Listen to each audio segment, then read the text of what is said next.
Hi friends, welcome to Harilatha's garden. இன்றைக்கி இந்த வீடியோவில் டெரஸில் இருக்க ரோஸ் செடிகளை தான் பார்க்க போகிறோம். ஓரளவுக்கு எல்லா செடிகளுமே பார்த்திங்கன்னா கம்பேக் அப்படின்னு தான் சொல்லணும், நல்லாவே வந்துகிட்ருக்கு. இது பார்த்திங்கன்னா கோக்னட் ஐஸ்ன்னு ஒரு வெரைட்டி.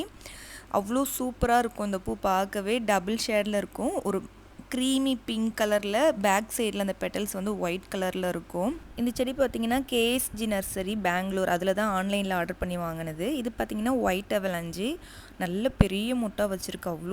அவ்வளோ பெருசு அந்த உள்ளே இருக்கிற மொட்டு. பூத்துச்சுன்னா நல்ல பெரிய சைஸாகவே வரும்னு நினைக்கிறேன். அவ்வளோ அழகாக இருக்குது பார்க்கவே. அந்த மாதிரி க்ரோத்துமே நியூ க்ரோத் எல்லாமே பார்த்திங்கன்னா அந்த செந்தளிர்களாக வந்திருக்கு. ரொம்ப நாள் ஆச்சு இந்த செந்தளிர்களெல்லாம் பார்த்து. இது பார்த்திங்கன்னா இந்த ரோஸோட நேம் தெரியல, அவ்வளோ சூப்பரான ஒரு ஆரஞ்சு கலர், அவ்வளோ சூப்பர் கலர். இது பெட்டல்ஸ் ஜாஸ்தி இல்லை, கம்மியாக தான் பெட்டல்ஸ் இருக்குது. ஆனால் பூ அந்த கலர் பார்க்க அவ்வளோ அழகாக இருக்குது. யாருக்காவது இந்த நேம் தெரிஞ்சிச்சுன்னா எனக்கு சொல்லுங்கள். அடுத்து நம்ம பார்க்க போகிற ரோஸ் பேர் பார்த்திங்கன்னா ஷியோன். ரொம்பவே அழகான ஒரு ரோஸ், அவ்வளோ சூப்பர் கலராக இருக்கும். அந்த எட்ஜஸ்லாம் ரொம்ப பாயிண்டடாக அப்படியே ஷார்ப் எட்ஜஸாக இருக்கும் ஃப்ளவரில். இன்னமும் கூட கொஞ்சம் பெருசாக பூக்கும், ஜாஸ்தி பெட்டல்ஸ் இருக்காது. வெயிலில் பூக்கக்குள்ளெல்லாம் பார்த்திங்கன்னா சிங்கிள் பெட்டல் டபுள் பெட்டலில் தான் பூத்துச்சு. இந்த கிளைமேட்டுக்கு ஓரளவுக்கு கொஞ்சம் பூ பெருசாக பூத்துருக்கு. இந்த ரோஸோட கரெக்ட் ஐடியா எனக்கு தெரியல. லோக்கல் நர்சரிலாம் பார்த்திங்கன்னா பலூன் கொடி ரோஸ்ன்னு சொல்கிறாங்க. ஆனால் 2 வருஷமாக இருக்குது இந்த செடி என்கிட்ட. கொடி மாதிரி போனதே இல்லை. அதிகபட்சம் பார்த்திங்கன்னா ஒரு 2 அடி வந்து கொத்தா பூ பூக்குது. இப்போ செடியை பார்த்திங்கனாவே தெரியும், ரொம்ப பெருசாக இல்லை, ஒரு மினியேச்சர் மாதிரி தான் இருக்குது. இதோட ஐடியா இருக்கா தெரிஞ்சதுன்னா சொல்லுங்கள். அவ்வளோ சூப்பராக இருக்கும். சிங்கிள் பெட்டல் தான் பூக்கும், ஆனால் டபுள் கலர் வரும், அப்படியே பிங்க் வித் ஒயிட் கலரில் இருக்கும். சூப்பராக இருக்கும். இது பார்த்திங்கன்னா பஹ்ரூப்பின்னு சொல்லிட்டு ஒரு ஹெச்டி வெரைட்டி. அவ்வளோ பெரிய பெரிய பூக்களாக இருக்கும், கலரும் அவ்வளோ அழகாக இருக்கும். கண்டினியூஸ் ப்ளூமர் ஹெச்டி வெரைட்டி தான் இது. பெட்டல்ஸ் ஆனால் கம்மியாக தான் இருக்கும், ஆனால் பெருசாக பூக்கும். இது பார்த்திங்கன்னா ஒயிட் அவலாஞ்சிலே 2 இருக்குது. ஃபஸ்ட்டே ஒன்று காமிச்சிருப்பேன், இது ஒன்று. எனக்கு ரோஸ் செடியே சரியாக வரமாட்டேங்குது, இல்லை எனக்கு நிறைய பூக்கள் பூத்துக்கிட்டே இருக்கணும் அப்படின்னு நினைக்கிறவங்க, அதுவும் பெருசாக இருக்கணும் அப்படின்னா ஃபஸ்ட்டு வந்து white avalanche, sweet avalanche, beach avalanche, இது 3ம் வாங்கி வைங்க. நல்லா பெருசாக பூக்கும். இது வந்து ஒரு டிஏ ரோஸ் தான். இதோட பர்ஃபெக்ட் ஐடியுமே எனக்கு தெரியல. ஏன்னா நான் இந்த செடி வாங்கக்குள்ளே கிரவுண்ட் பிரின்சஸ் மார்க்ரெட்னு தான் கொடுத்தாங்க. ஆனால் நிறைய பேர் இதை கிரவுண்ட் பிரின்சஸ் தான் சொல்கிறாங்க. ஆனால் கிரவுண்ட் பிரின்சஸ் இன்னமும் டார்க் கலரில் இருக்கும். இது லெமன் கலரில் இருக்குது, லெமன் எல்லோவில். இது ஒரு ஹெச்டி வெரைட்டி தான். நல்ல பெரிய பூவாக பூக்கும், பெட்டல்ஸ் கம்மியாக இருக்கும், ஆனால் பெரிய சைஸ் பூவாக பூக்கும். அவ்வளோ வாசனையாக இருக்கும். இதோட ஐடியா எனக்கு தெரியல, ஆனால் இது ஹெச்டி வெரைட்டி தான். பூவும் நல்லா பெருசாக இருக்கும், வாசனையாகவும் இருக்கும். இது பார்த்திங்கன்னா ஜூலியா சைல்டு, ஒரு ஃப்ளோரிபெண்டா வெரைட்டி தான். கொஞ்சம் பார்க்க கப் ஷேப்பில் அழகாக இருக்கும், நல்லா டார்க் எல்லோ.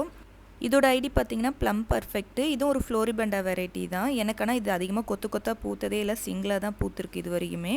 அதே மாதிரி பூ சைஸும் கொஞ்சம் குட்டியாக தான் இருக்கும், பெட்டல்ஸும் கம்மியாக தான் இருக்கும். இதோட ஐடி பார்த்திங்கன்னா பேபி ரொமான்டிக்கா. இதுவுமே ஒரு கிளைம்பர் வெரைட்டி தான். கொடி ரோஸ், நிறைய முள் இருக்கும். லீஃப் பார்த்திங்கன்னா ஊசியாக இருக்கும். இந்த பூ கலர் பார்த்திங்கன்னா அவ்வளோ அழகாக, இந்த வைப்ரேட்டிங் கலர்னு சொல்லுவாங்களோ, அவ்வளோ சூப்பர் கலராக இருக்கும். பெட்டல்ஸ் அவ்வளோ ஜாஸ்தி இருக்கும். இது பார்த்திங்கன்னா டேவிட் அஸ்டின் ரோஸ், அவ்வளோ அழகாக இருக்கும், கொத்தாக பூக்கும். ஜி ஆஃப் ஹெமில்டன் சொல்லிட்டு இதோட ஐடி. நல்ல க்ரோத் இந்த டைம் வந்திருக்கு. ஃப்ளவருமே அவ்வளோ அழகாக நல்ல ஒரு க்ரீமி கலரில் இருக்குது. அந்த மாதிரி வாசனையுமே நல்லா இருக்குது இந்த ரோஸில். இதுவும் ஒரு டேவிட் அஸ்டின் ரோஸ் தான், வில்லியம் மோரிஸ். அவ்வளோ அழகாக ஒரு பீச் கலரில் இருக்கும். அதே மாதிரி பார்த்திங்கன்னா பெட்டல்ஸுமே ஜாஸ்தியாக இருக்கும். இந்த பூ வந்து மொட்டுலேருந்து விரைகிறதுக்கே 2லேருந்து 3 நாள் ஆகிடும். அதாவது மொட்டு விரிய ஆரம்பித்து ஃபுல்லாக ப்ளூம் ஆகிறதுக்கு ஒரு 3 நாள் ஆகிடுது. அவ்வளோ அழகாக இருக்குது. நல்ல ஒரு ஃப்ரெக்ரன்ஸும் இருக்குது இதில். இதுவும் ஒரு டிஏ ரோஸ் தான், டிஏ 49 புஷ்பாஞ்சலியில் வாங்கினது. ஆனால் இதோட கரெக்ட் ஐடி எனக்கு தெரியல. நல்ல ஃப்ரேக்ரன்ஸ் இருக்குது. பூ பார்த்திங்கன்னா ஒரே நாள் தான் இருக்குது, மறுநாள்லாம் அப்படியே கொட்ட ஆரம்பிச்சிருது. ஆனால் அவ்வளோ அழகாக இருக்குது இந்த பூ பார்க்கவே. அந்த மாதிரி நல்ல ஒரு ஃப்ரேக்ரன்ஸும் இருக்குது. ஐடி தெரியல, யாருக்கா ஐடி தெரிஞ்சால் எல்லாம் சொல்லுங்கள், நான் நோட் பண்ணி வச்சுக்கிறேன். இது பார்த்திங்கன்னா ஸ்வீட் அவலாஞ்சுமே நல்ல க்ரோத் வந்திருக்கு. 4-5 பூ பூத்துருச்சு. அப்பப்போ பூக்க பறிச்சிடுறது. இந்த டைம் 2 பூ கிடச்சிது. எவ்வளோ அழகாக இருக்குன்னு பாருங்கள். இது பார்த்திங்கன்னா சம்மர் ஸ்னோ. இதுவுமே ஒரு மினியேச்சர் வெரைட்டி தான். நல்ல கொத்தாக பூக்கும். பூவும் பார்க்க அவ்வளோ அழகாக நல்ல ஒயிட் கலரில் இருக்கும். இதுலேயுமே நிறைய பூக்கள் வச்சுருக்கு, நல்ல க்ரோத்தும் இருக்குது. இது பார்த்திங்கன்னா கப் கேக்னு ஒரு வெரைட்டி. இது ஒரு மினியேச்சர் வெரைட்டி தான், புஷ்பாஞ்சலியில் வாங்கினது இது.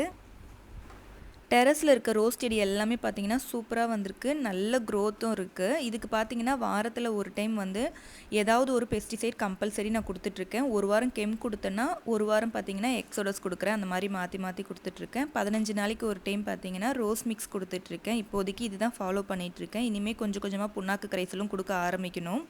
அதே மாதிரி கிரவுண்ட்லேயும் வேலை போயிட்டே இருக்குது. இந்த மழை பெய்யறதுனால இடையில அப்படியே ஸ்டாப் பண்ணி வச்சுருக்கேன். எப்படியும் ஒரு மாதத்துக்கு மேலே ஆகிடும். அதனால் ரெடி பண்ணி செடியெல்லாம் நடுறதுக்கு. அதோட அப்டேட்டும் நான் உங்களுக்கு சீக்கிரமாக கொடுக்குறேன். ஓகே ஃப்ரெண்ட்ஸ், உங்களுக்கு இந்த வீடியோ பிடிச்சிருந்தது அப்படின்னா லைக் பண்ணுங்கள், ஷேர் பண்ணுங்கள், மறக்காமல் சப்ஸ்கிரைப் பண்ணுங்கள். தேங்க்யூ.